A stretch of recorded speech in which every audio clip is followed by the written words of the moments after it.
Well, I think maybe his spirit was circulating around the gym a little bit at that particular time.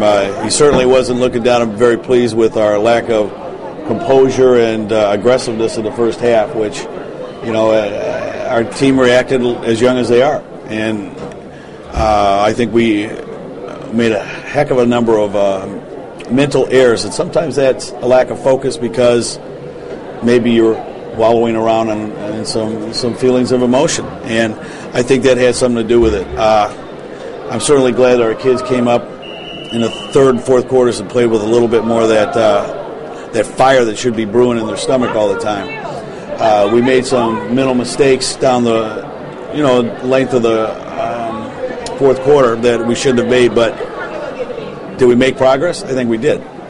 Are we disappointed? Absolutely. Is there growth that we saw? Sure.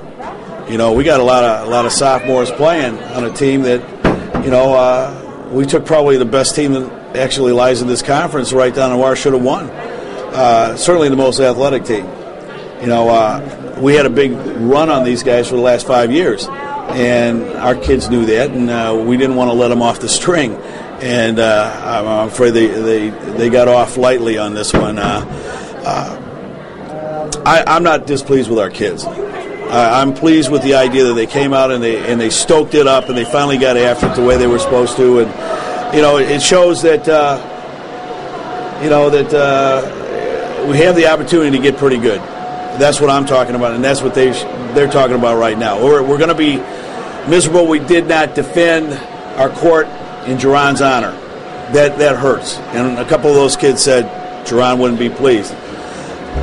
But I know that he saw what we saw and that he knows we're young and that we'll be okay. As far as you go, I know, 5 years, 10 years from now, you're not going to remember whether you won or lost this game. You're just going to remember wearing the jersey and honoring him.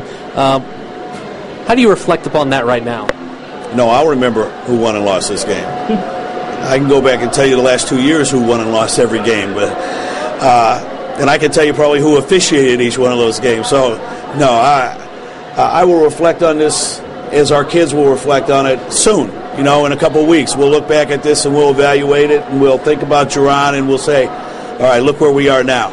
Did we make that improvement? Did we do the things that, Jerron was such a hard worker that can we take that same kind of work ethic into practice and improve and get better so that we don't end up losing by 2 points in the last, 20 seconds of a game. I think that we'll reflect on it in a short period of time rather than long.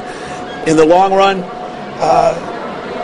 we'll look at that jersey that we're retiring in the Commons behind the glass, and we'll be proud that we had the opportunity to represent Jerron and be part of his family and be part of that continuity that he was a big piece of here at Northside High School. So I know we're all a little disappointed right now, but the intent is right and the heart is right, and the intentions were good and pure, and I think that this has been a good night for Northside. It's been a good night to show our respect and honor to a wonderful young man that unseasonably is not with us anymore.